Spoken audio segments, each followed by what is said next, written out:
Le match dans le match parle VTT aujourd'hui, VTT descente plus précisément. Notre invité est un triple champion du monde de la spécialité. Né à Nice, il a grandi à Peille. Fabien Barrel nous fait le plaisir d'être avec nous. Bonjour Fabien, comment ça va ? Très bien, ravi d'être ici, ravi de pouvoir échanger sur notre sport. On a un lieu de prédilection ici autour de Monaco qui est passionnant à découvrir, donc très heureux de pouvoir partager avec vous aujourd'hui. Votre sport justement, le vélo, ça a commencé quand et comment ? Alors le vélo, ça a commencé depuis très longtemps. C'est le VTT, ça a commencé dans les années 80 en venant des États-Unis, en se développant énormément en Europe.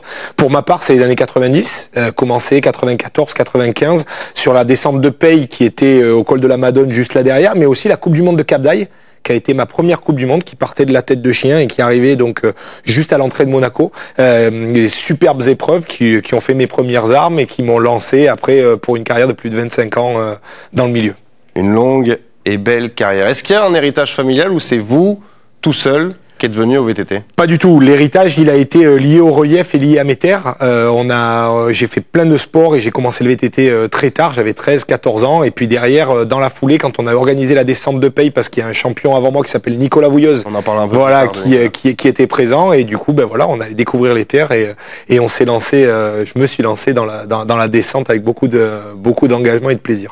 Vous parlez de Nicolas Vouilleuse. Ouais. Quelle relation avez-vous avec lui ? C'est quelqu'un qui vous a inspiré, si je lis bien entre les lignes de ce que vous venez de me dire. Nico et moi, on était voisins, donc forcément, il avait 4 ans de plus. C'était le meilleur ami de mon frère quand on était jeunes, et d'avoir vu son parcours et quand il a fait ses premières armes et ses premiers titres mondiaux qui ont été en 92 et 93, forcément, quand on est allé tracer la descente de Peille avec certains amis, on a voulu enclencher la machine et puis se dire allez, nous aussi, on va essayer, et c'est comme ça qu'on a mis le pied à l'étrier. Certain. Le fait d'être voisin avec quelqu'un d'aussi fort, est-ce que ça vous a aidé tous les deux à monter plus haut ? C'était une inspiration, parce que lui était le moteur de se projeter en avant et de voir ce qu'il était capable de faire et où il allait. Et puis moi, j'étais le petit jeune derrière qui mettait la pression pour le pousser à continuer à avancer. Donc ça a créé une locomotive et une machine qui a derrière découlé un tas de champions qu'on a encore aujourd'hui et de jeunes, plusieurs générations avec une émulation du VTT au niveau azuréen qui est exceptionnelle. Et à part Nicolas, est-ce que vous aviez d'autres inspirations ? Alors j'ai eu la chance de rencontrer beaucoup de sportifs et surtout de m'inspirer de beaucoup de sports différents, parce que le VTT est en permanence évolution. Aujourd'hui, il y a quand même des technologies de pointe, mais on a quand même déblayé beaucoup le terrain des technologies et de l'apprentissage, et notamment le ski, qui a été une des disciplines qui m'a appris sur la position, la biomécanique et la manière à se tenir sur le vélo. Et Christophe Sayoni, qui est un ancien champion niçois et un ami, on avait beaucoup partagé. Entraîneur de renom. Et entraîneur de renom de nos jours, était un des premiers avec qui j'ai discuté les appuis des pieds, la position, le centre de masse qu'il fallait avoir au niveau du vélo, et donc de pouvoir travailler avec nos ingénieurs sur la préparation du vélo derrière. Donc oui, un véritable échange et une belle inspiration aussi. Et à part le ski, est-ce qu'il y a eu d'autres sports ? Les sports à grande similitude, c'est vraiment la moto. Moto tout-terrain et le ski. Le ski, de par le fait que la masse reste l'athlète et que le centrage des masses et la position sur la machine est très proche, puisqu'on désaxe le vélo par rapport au corps de manière à avoir un maximum de pression dans le sol. Et la moto, parce que on est sur 2 roues, qui a une véritable lecture et une notion de trajectoire qui est assez identique. Donc le parallèle entre les disciplines se retrouve bien. Vous parliez de notre région, les Alpes-Maritimes, Monaco. Il y a pire comme terrain de jeu pour il y a pire, je dirais, avec la Colombie-Britannique au Canada, on fait partie des plus beaux terrains de jeu du monde pour le VTT. On a la chance d'avoir un réseau de sentiers historiques déjà qui amène à la pratique et à la découverte de la nature de manière exceptionnelle en VTT. Et en plus de ça, la technicité du terrain, qui est quand même assez difficile, amène à développer des pilotes qui sont de qualité. Et tous les championnats régionaux, locaux qu'on a pu avoir ont permis de développer des athlètes qui aujourd'hui peuvent se disputer en Coupe du Monde au plus haut niveau mondial. Quel est votre endroit favori pour rouler ? Tout ce qui est Peille, Tête de Chien, ça reste un endroit qui est hyper technique, mais qui est cher à mon cœur. Et je pense que j'y resterai encore pendant longtemps. Est-ce que vous vous souvenez du moment où vous vous êtes dit, ça y est, je vais basculer pro ? Alors le moment a été assez évident parce que j'ai commencé en gros en février-mars 95 à faire mes premières compétitions et j'ai eu la chance de pouvoir faire ouvreur sur la Coupe du Monde de Camdaï comme je l'ai évoqué tout à l'heure et j'ai fait le 17e temps scratch avec les élites alors que j'étais juste ouvreur et une des grandes marques françaises qui s'appelait Sun à l'époque m'a repéré et m'a embauché immédiatement pour une période de 4 ans et qui me permettait justement de pouvoir me projeter avec de l'international dans les catégories juniors qui m'a amené jusqu'à mon premier titre mondial en 98. Oui, parce que 95, vous êtes jeune, vous avez 14-15 ans. C'est ça, tout à fait. J'avais 15 ans et c'était le début des premières années où on pouvait commencer à courir en descente. Parce que la descente est une discipline qu'on peut malheureusement commencer que très tard. Il y a des courses pour enfants aujourd'hui, mais l'engagement, le risque et l'accidentologie fait que la fédération positionne à 15 ans la possibilité de rentrer dans les compétitions internationales. Et si vous voulez, là, on peut découvrir toute l'aura de notre sport et puis derrière, engager comme on dit chez nous. Quel est votre premier grand souvenir en VTT ? Alors mon premier grand souvenir, c'est forcément ma première descente de paye qui était là comme je l'avais évoqué, mais surtout mon premier titre, ça a été en 98 quand j'ai gagné à Mont-Sainte-Anne au Canada le titre junior où j'avais fait le meilleur chrono en élite, donc j'avais gagné le scratch et ça a été la porte ouverte pour des contrats en Amérique du Nord et aux États-Unis où j'ai signé avec une marque où je suis parti rouler en Californie pendant 2 ans, ce qui m'a permis de commencer à être connu internationalement et à faire un vrai parcours international et aller me battre dans les plus hautes catégories. On parle d'American Dream, dans le VTT, c'est encore plus le cas ? Là, c'était vraiment le cas. On avait des sponsors comme Nike et Chevrolet à l'époque, où on a vu une photo tout à l'heure passer avec Steve Pitt, qui est une icône anglaise de notre discipline. Et ça a été les grandes années où j'ai pu faire mes armes, où j'ai eu la chance d'apprendre l'anglais, ce qui a été un véritable atout pour la suite de ma carrière, dans les collaborations et les relations avec les marques. Et clairement, ça a été le rêve américain pendant 2 ans, et ramener des véritables compétences en Europe pour continuer à faire évoluer les marques, les équipes, le niveau d'ingénierie qu'il fallait avoir pour pousser la technologie des machines et la vitesse des athlètes. Donc tout cet engouement-là, il a été très précieux. Je vous ai demandé votre premier grand souvenir, votre meilleur souvenir, si vous ne deviez en retenir qu'un. Si je dois en retenir qu'un, c'est ma victoire au G en 2004. J'ai eu la chance d'être champion du monde, sur mes terres. À la maison. À la maison, devant mon public, avec une station avec laquelle je travaillais à l'époque, puisqu'on a lancé le premier bike park dans les années 2000 avec cette station-là. Donc des amis chers à mon cœur. Quand on parle d'être porté par le public, c'était vraiment le cas. Il y avait 60 000 personnes ce jour-là. C'est un run de 3 minutes. L'engagement, au-delà des compétences et le mental et l'émotion qu'on doit y émettre, c'est ce qui fait toute la différence. Et puis j'ai pris le risque et je m'étais dit c'était la gagne ou rien. Et puis c'est passé, c'est vraiment une émotion indescriptible et la beauté de ce succès est bien sûr dans le résultat sportif, mais surtout dans le partage avec les autres qui a été une véritable opportunité pour moi de créer de forts liens pour la suite de ma carrière. On le sait, la vie de sportif est faite de hauts et de bas. Maintenant, à contrario, le pire souvenir. C'est sûr que on vit un sport où il y a des vitesses de pointe qui sont très hautes, avec un risque, les rochers, les arbres, etc. J'ai le malheureux record d'avoir passé plus de 50 fractures dans ma carrière, et c'est vrai que j'ai eu une fracture du fémur qui m'a beaucoup handicapé, une fracture du dos en 2014 qui m'a beaucoup stoppé. Maintenant comme dit la phrase qu'on aime tant dans le sport, c'est on met un genou à terre, mais il faut savoir se relever et savoir se construire dans une carrière de sportif. Ça se fait au travers des échecs et pas que des victoires, et même surtout au travers des échecs. Et cet apprentissage-là nous aide à développer le corps, le mental, l'apprentissage. Et quand on est arrivé en fin de carrière, comme je l'ai fait, le passer aux générations futures, ce message-là, il est très important. Il n'y a jamais une chute où vous vous êtes dit, c'est celle de trop, j'arrête ? Non. Non, parce que je savais que ça faisait partie du jeu. J'en ai eu des très graves où j'ai repoussé mes limites, et certains de mes médecins suivis ici à l'EM2S n'étaient pas très heureux de voir la proactivité que j'avais dans mon retour sur le vélo. Mais non, je savais que ça faisait partie du jeu, et quand je prenais le départ, je savais que c'est quelque chose qui pouvait arriver et il fallait être prêt à l'accepter. Sur le vélo, est-ce que vous avez déjà eu peur ? Sur le vélo, j'ai toujours peur.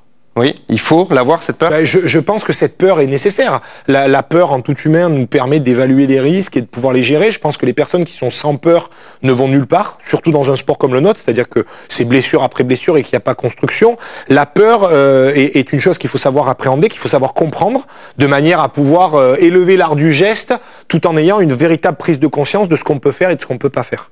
Faut doser, c'est ça? Il y a un dosage précis qui est entre l'adrénaline, la noradrénaline qu'on doit générer pour avoir la juste présence dans le geste. Et cette peur, elle est plus que nécessaire, oui, bien sûr. Et la marge, elle est faible. La marge, elle est faible. Et d'ailleurs, les athlètes les meilleurs, c'est ceux qui sont capables de s'approcher de cette limite sans pour autant la dépasser. Et le sport de haut niveau, c'est clairement ça, c'est d'être capable de fleurer avec la limite et de se dire que ces limites-là sont toujours plus loin que le voisin pour pouvoir essayer de battre les autres. Souvenir un petit peu plus heureux, on va reparler de votre titre de champion du monde. Vous avez été 3 fois champion du monde.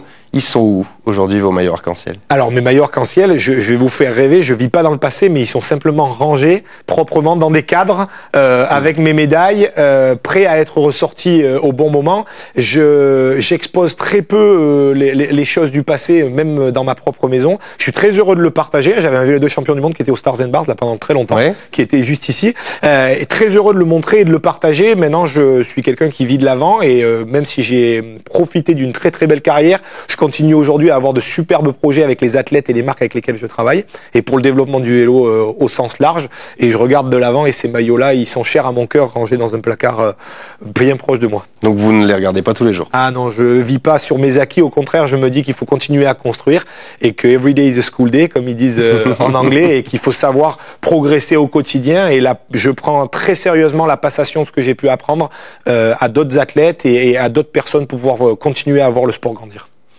Vous êtes né en 1980, vous faites partie de cette ancienne génération. Quand vous étiez pro, vous viviez complètement de votre métier de descendeur? Alors oui, comme je le disais, j'ai eu la chance de pouvoir vivre dès 15 ans de mon sport en tant que professionnel. Et ce sport a eu des hauts et des bas qui étaient énormément liés à la fois à l'augmentation ou pas de l'industrie, mais aussi à l'impact médiatique et la viralité des images qui pouvaient être créées dans le sport. Et il y a eu des tendances qui ont été le freeride, la course, le gravity, après les JO, plus avec l'olympisme. Donc le marché a toujours évolué en parallèle de l'impact médiatique qu'elle pouvait créer, et les salaires des athlètes ont forcément varié. Mais par contre, à l'instar de disciplines plus difficiles où les athlètes n'arrivent pas à en vivre, ça a toujours été le cas pour moi. Votre carrière, elle a pris fin lorsque vous aviez 31 ans. Quand on regarde aujourd'hui les sportifs pratiquent leur sport de plus en plus longtemps, c'est tôt. Qu'est-ce qui vous a fait arrêter votre carrière? La volonté de développer d'autres athlètes et de développer des projets avec les marques. Je me suis investi pendant très très longtemps dans le sport de haut niveau, ce qui est chronophage comme on l'imagine, hein. Et j'étais quelqu'un qui ne faisait pas les choses à moitié, c'est-à-dire que je me levais le matin jusqu'au soir avec une seule idée en tête et que j'ai fait ça avec toute l'intensité qu'il fallait y mettre. Et j'avais toujours cette idée dans ma vie de pouvoir anticiper ma retraite pour pouvoir travailler avec les marques. J'ai un diplôme d'ingénieur en mécanique qui m'a permis de collaborer très tôt dans le développement du vélo. Et aujourd'hui, partager avec les athlètes et avec les marques et l'industrie toute la connaissance que j'ai pu développer pendant ma carrière est un vrai objectif pour moi qui se passe aujourd'hui plutôt bien.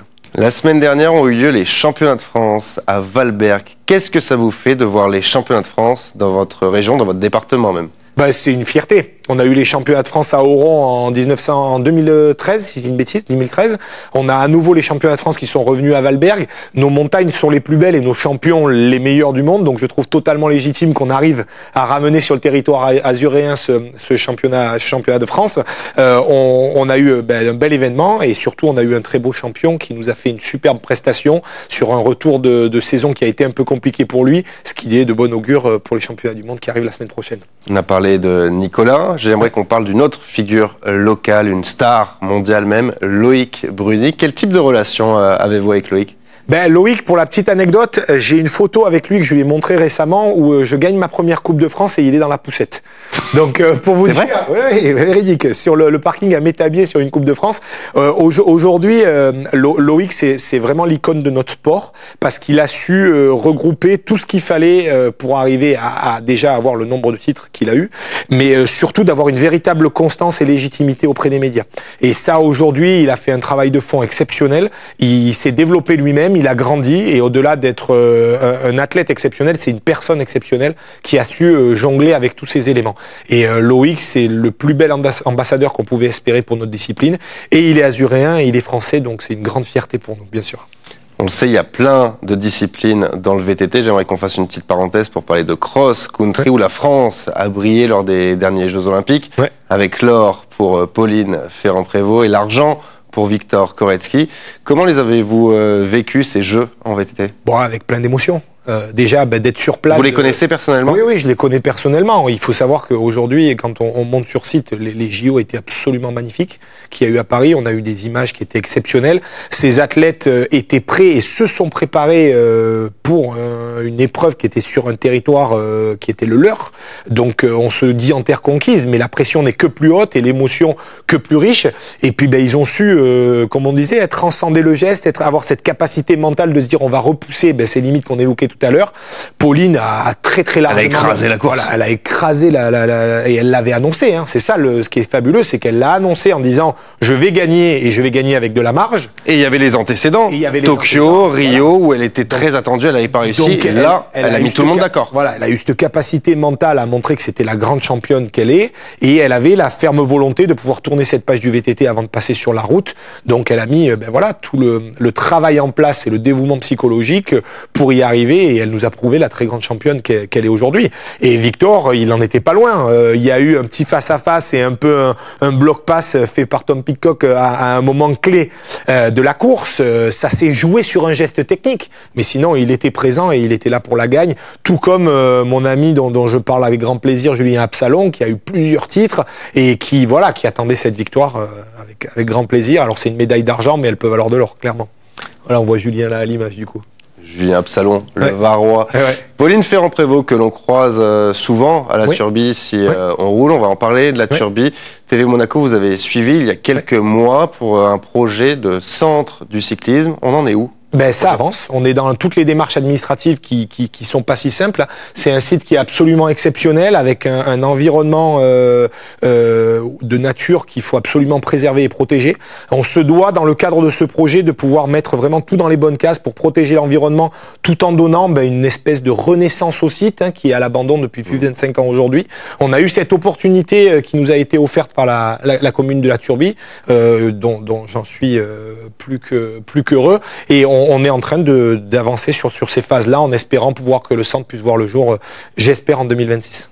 En dehors de ce projet, quelles sont vos autres activités aujourd'hui? Je crois qu'il y en a beaucoup.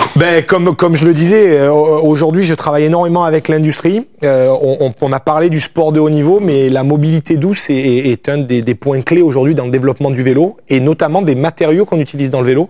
Tout ce qui est exploitation, si vous voulez, en site urbain et périurbain, il y a un vrai besoin de formation des gens à la pratique du vélo, mais il y a tous des principes sécuritaires qui doivent être mis en place, notamment comme le port du casque, avec des casques qui sont pas aujourd'hui forcément adaptés, toutes les législations qui sont avec les vélos électriques, qui sont arrivés sur le marché en bouleversant le marché, mais avec une vague technologique presque trop avancé par rapport à l'aspect légal de l'utilisation. Donc aujourd'hui, tout ce travail qui doit être fait entre les collectivités, les fédérations et l'industrie, qui sont les trois piliers, si vous voulez, du vélo au sens mondial, doivent interagir et communiquer. Et je suis très heureux de pouvoir participer à ces discussions pour pouvoir faire avancer le vélo au sens large autant que le vélo en sport de haut niveau.